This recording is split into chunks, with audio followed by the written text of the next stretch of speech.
Hello and welcome to Newsbreak. I'm your host, Nick Steffens. Coming up, Washington baseball walked it off against Fairfield, but first, today's top stories.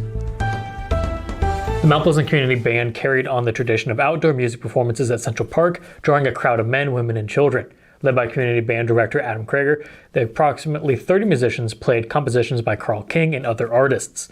The event embraced the unique tradition rooted in Iowa of gathering in parks on hillsides to enjoy music and fellowship. Attendees engaged in various activities, including children painting rocks with messages of kindness, tie-dye crafts, and pie sales. Krager introduced a fun element like pink lawn flamingos, adding a touch of whimsy to the evening. The band performed a selection of music, including marches and classical pieces, concluding with Carl King's Torch of Liberty. The Mount Pleasant Community Band will continue its Thursday evening performances at Central Park throughout the summer, with any changes communicated through Facebook or radio announcements.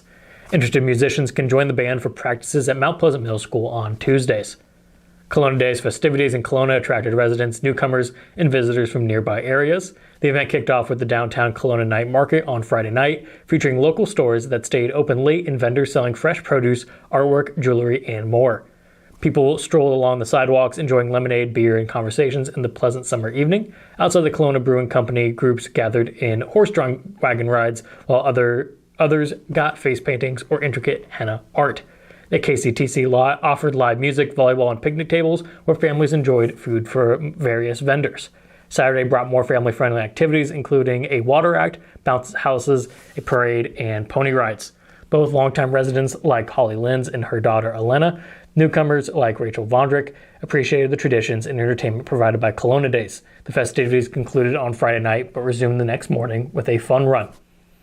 The Swedish American Museum and Historical Society in Swedesburg are gearing up to celebrate Midsummer on Saturday, June 24th, with various Swedish traditions. The event serves as a way for people to connect with their Swedish heritage, according to Trish Wapke, a member of the Historical Society and a Swedish descendant. The celebration, which has been held annually for over 30 years, typically attracts visitors from all over, including those with Swedish ties. Festivities include a brunch, mule horse wagon rides, a cookie walk, and the decoration of the maypole, followed by folk dances. The event will also feature special music performances and a concert by the Nordland Band, concluding with an ice cream social. The Historical Society welcomes everyone to join the celebration and experience Swedish culture.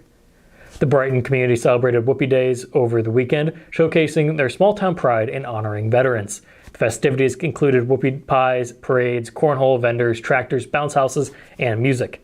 The Whoopie Days committee recognized the significance of veterans in Brighton's history, with around 70 soldiers from the town serving in the Civil War. The Washington County Freedom Rock in Brighton features a soldier's image representing Sergeant Craig Rich, who was killed in the Vietnam War. The 113th Whoopie Day Parade embraced a patriotic theme led by the American Legion and a riderless horse symbolizing fallen leaders. A float filled with veterans followed, and the community showed their gratitude by waving and thanking them for their service.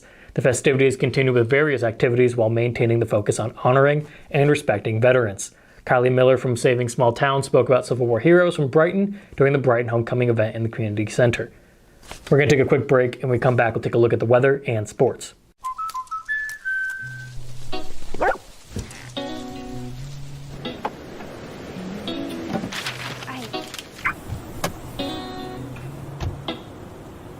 Protection is important, especially when you're talking about your dreams, which is why we're going to keep you covered with plans that can save you up to 23% when you bundle your home and auto. That's protection.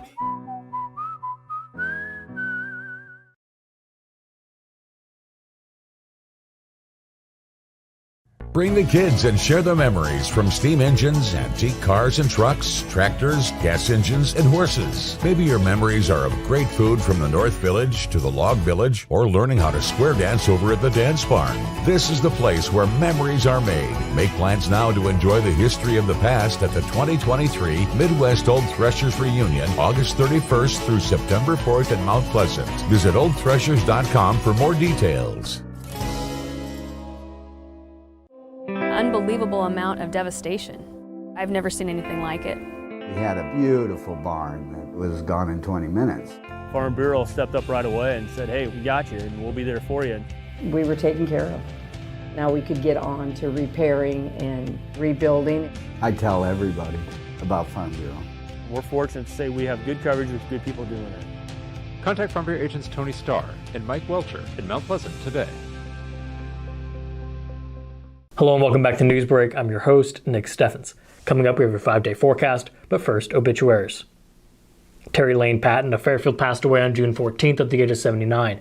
A funeral service will be held at 10 a.m. June 23rd at Cranston Family Funeral Home. That was obituaries. It is now time for your 5-day forecast.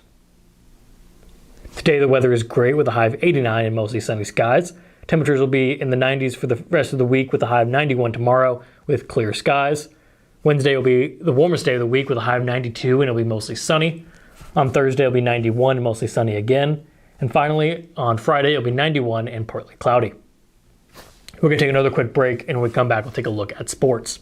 At 5 Star Community Credit Union, we want to help you lead a better life. We offer competitive rates and convenient appointment times for all kinds of loans: auto, recreational vehicles, home equity, line of credit, holiday, and personal loans. We make it easy to build your credit and enjoy the good things in life. We invite you to join 5 Star Community Credit Union. We are community-minded and member-focused. Come visit our locations in West Burlington and Mount Pleasant or online at 5starcu.org. Federally insured through the NCUA, Equal Housing Lender. At Brown Shoe Fit, we pride ourselves on traditional sit and fit service that's been serving the Mount Pleasant area since 1952. At Brown's, we have shoes for the whole family. From kids to adults, we carry the finest footwear for every occasion. Whether you're looking for something for work, casual wear, or exercise, we've got you covered. And don't forget about our selection of safety toe footwear for both men and women. Come visit us 6 days a week and experience the best in traditional sit and fit service. Brown Shoe Fit, where quality and tradition meet. Welcome back to Newsbreak. I'm your host, Nick Steffens. It is now time for sports. The Mount Pleasant Panther baseball team secured their first Southeast Conference win over Burlington after several attempts. The Panthers took an early lead, scoring 5 runs in the first inning and 2 in the second, giving them a 7-0 advantage. Mount Pleasant's pitcher Benny Newton delivered a solid performance supported by the team's strong offense.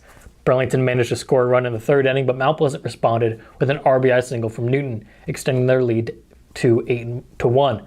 Burlington made a comeback in the 6th inning, scoring 2 runs and forcing Newton out of the game. Relief pitcher Peyton Hagens stepped in and halted Burlington's rally. In the 7th inning, Burlington threatened again, but Hagens managed to secure the 9-7 win with a strikeout. The victory brought Mount Pleasant's overall record to 8-8 and their conference record to 5-4. They will face Fairfield in a doubleheader today. In its intense matchup, the Fairfield and Washington baseball teams concluded their season series with a thrilling walk-off victory for Washington. The game remained closely contested, with both teams demonstrating their competitiveness heading into the 7th inning. Washington held a 6-4 lead, but Fairfield responded strongly, capitalizing on pitching struggles from the Demons. Fairfield scored 4 runs in the inning, taking an 8-6 lead. However, Washington displayed resilience in the bottom of the 7th, tying the game at 8-8 with a crucial error from Fairfield. Isaac Vetter sealed the victory for Washington with a walk-off sac fly, bringing home the winning run.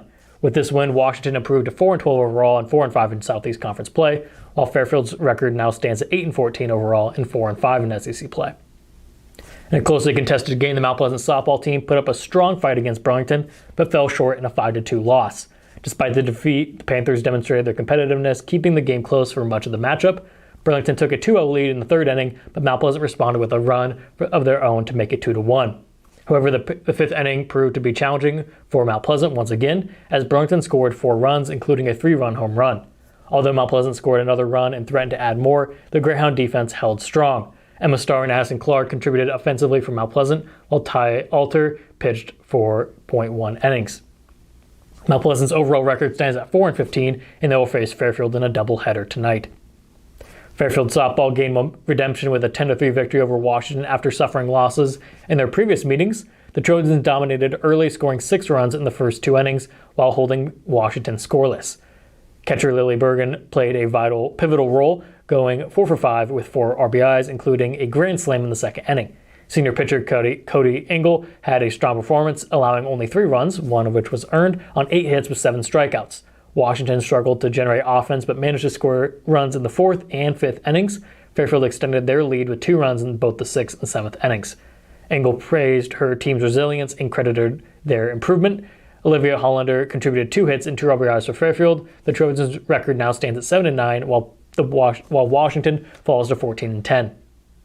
That's the news for Southeast Iowa. I've been your host, Nick Steffens. This has been your news.